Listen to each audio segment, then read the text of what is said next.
that game, let's go back to Morton Adam, guys. Well, Sam, for the last week to 10 days, we've been asking about what the Philadelphia Eagles are going to do with Carson Wentz, when maybe it should be the other way around, and we should be asking, what is Carson Wentz going to be doing about the Philadelphia Eagles? Because those who know him say he's not entirely happy with being the backup quarterback, and that's not what he'd like to do more long term. No, and internally, they are expecting a confrontation or certainly a sit-down at the end of the season. Wentz is not happy. He is running the scout team like a professional, but there are people close to Wentz and around the league who believe he may demand a trade depending on how this season unfolds and how it goes into the offseason. And Doug Peterson is somebody to watch on that as well, Adam. And Mort, with you saying that Carson Wentz could demand a trade, it also bears watching to see how Jalen Hurts, the rookie second-round draft pick, performs today in Arizona. He's already coming off a win in his first start against New Orleans. If he were to keep this up and somehow find an unlikely, improbable way for the Eagles to win the division and get into the playoffs, that would complicate things. It's a problem the Eagles would welcome, but the better he plays, the more complicated the decision comes for the Philadelphia Eagles, Mort. Yeah, and even let's talk about Russell Wilson here. He gets his left tackle, Dwayne Brown, back today, and he's going to need him and then some because they're facing a Washington football team that has probably the best front seven in football, including the player in this year's draft that many regarded as the best, even among the quarterbacks, and that's Chase Young. He does it all. He's a big man. He's living up to the billing, and he and Carolina's Jeremy Chin are in a race for that defensive rookie player of the year. So Russell Wilson has to figure that out. And how about this one? Jason Garrett, unfortunately, down with COVID-19, the offensive coordinator of the Giants. And who steps in to call plays against the Cleveland Browns? It's Freddie Kitchens, the Giants' tight end coach. And it was in 2018 when Kitchens, as a running back coach, took over as offensive coordinator when Todd Haley, offensive coordinator, was fired. And Kitchens, you can make fun of him all you want, but Baker Mayfield, his season with Kitchens calling plays, he had 5-3 record, threw a lot of touchdowns, and kind of set the table and justified many people out him being the number one pick, Adam. Freddie Kitchens calling plays today against the Browns. And Sam. And Sam, I will add this one last note. What got John Dorsey's general manager fired from the Browns was the fact that he picked Kitchens as the head coach over Stephen Stefanski in 2020. Yeah, more, but at least I'll say this. At least he's got some experience calling plays. I mean, that's in this kind of situation with Jason Garrett, that helps a little bit. Look, let's talk about the NFC East race. Washington won 4 straight games to move to the top of the East standings, and our Football Power Index gives them a 70% chance to win the division. The Giants are 1 game behind with 3 weeks left, while the Eagles still have some slim hopes after Jalen Hurts' upset win last week. So let's get to one of those NFC East games. The Browns playing the Giants. This one kind of feels like a little Red River action. Colt McCoy will make his second start for the Giants in place of an injured starter in Daniel Jones. He sprained his left ankle in last week's loss to the Cards. As for Baker Mayfield, he and the Browns coming off a 47-42 loss to the rival Ravens in that great Monday night game. And he had to throw it to get his team back in contention. 343 passing yards in that one.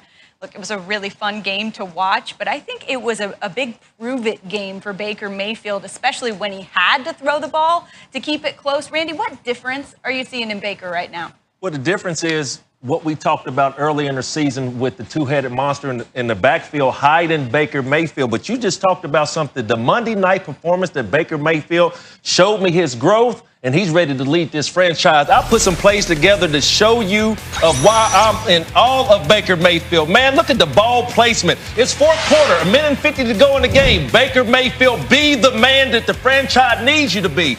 Ball placement there. Next play, man, the pressure is coming toward Baker Mayfield. 1:44 to go. Baker Mayfield, get outside of the pocket, but I want you to keep them chains moving. This was just a week ago on Monday Night Football. Deliver the ball, Baker Mayfield. There you go. And last but not least, they're sending the pressure on first down. Baker Mayfield, recognize the coverage, get the ball out. This was a great play by Kareem Hunt right there. So you talking about the growth of Baker Mayfield in such his young career. I've seen it. Coach Stefanski was able last week to be able to bring the chains off Baker Mayfield, put the ball in his hands. I like what I'm seeing coming out of Cleveland. Randy, I totally agree with you. because week 1 was an absolute disaster. When they played the Ravens that first week, and I'm like, oh my gosh, why? Because it was Kevin Stefanski's offense. All right. Right now, this is ownership by Baker Mayfield. This is his offense. You see the confidence, you see the swagger, but we also see the maturity out of Baker Mayfield, which we really didn't see up until this point this year. So I think Baker, man, he feels great about it. This is his deal. You got Brown on. I got the Brown on. Listen to me, Baker. I love you, my friend. Things have changed. So we're talking about the Browns here. So how far can they take it? How far do we think they can take it? With that run game? Am I the only one here that thinks they can take it all the way to a championship? I say why not? I say why not because of this. Kevin Stefanski's got to be a great play caller and take care of Baker. I know he let it go against the Ravens, and he was doing everything, Moss, yes, but he can't do that consistently 3-4 games in a row to progress in the playoffs. It's got to be Chubb. It's got to be the offensive line. It's got to be Hunt. And Myles Garrett and Olivier Vernon got to be superstars because the back end needs a little bit of help, but they can be helped by the pass rush. That's a lot of other things besides Baker Mayfield. But I'm going to give the Cleveland Browns a little wake-up call right now. If you have the chance to do it, you can prove everybody wrong and win a championship if they do it the right way. It's possible. I've just seen it done before. It can be done by Cleveland. Yeah, and I think you're onto something. I don't know if they're up there with the elite teams in the AFC, but a lot of people talk about running the football. It's easy to talk about it. It's hard to be about it. And give Kevin Stefanski a lot of credit. He's been about it. They've got not one, but two guys who have more than 750 yards rushing in those two backs that they have. Both of those guys are on pace for 1,000-yard seasons. That's impressive. And Randy, what I see out of Baker Mayfield, what I see that he's doing, I think maybe best, is that, Kevin Stefanski talks about the quarterback being the great eraser. Hey, I make a bad play call. Get me out of it. Yes. Save the day. Hey, someone misses the block. He's not the best athlete. He's not Lamar Jackson, but he's enough of an athlete to be that great eraser. And then you have this defense that can get after the passer, stop the run, and then they run the football. I think they're building something special. I'm not ready to put them up there with teams like Kansas City and Pittsburgh, and they got to show me that they can actually beat Baltimore one of these times. But there's a lot of reason for optimism in Cleveland. Well, they better win tonight. Well, quickly, if a team comes in to play the Cleveland Browns and they do take the two-headed monster away from Baker, we talked about earlier in the season, what does Stefanski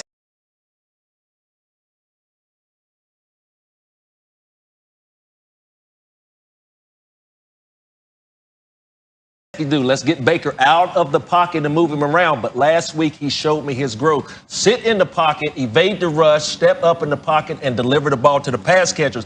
If a defense takes the two-headed monster away from the Cleveland Browns, Baker has showed maturity, coach, that he can drop back in that pocket and deliver that football. Yeah, I've never felt so good about a team coming off a loss. It was kind of a strange feeling. Right, It's not a moral victory. I'm just saying the body of work, though. It's hard. It's hard. You're the moral victory guy. It's hard for me. It's hard to forget how good he looked against Tennessee, who's a very good team. It's hard to forget. Like Baker Mayfield, I think, put the league on notice the way that he played against Tennessee earlier in the year. Yes, he's put the league on notice, and he's put the NFC East on notice. I think that this is time to share your idea, Matt. He is 3-0 against the NFC East. If he beats the Giants today, they've swept the NFC East. And you think that should mean what? I just think we should talk about maybe if your team has swept every single team in the NFC East and your record is better than the top team in the NFC East, and you're not going to the playoffs, you should now be the winner of the NFC East. Yes. And you should make the playoffs. I don't care if you're in the AFC, the NFC. Doesn't matter, man. I love doesn't matter. I actually love just this a idea. Suggestion, Roger Goodell, just putting it out there for you. Okay, let's see. Just putting it out there.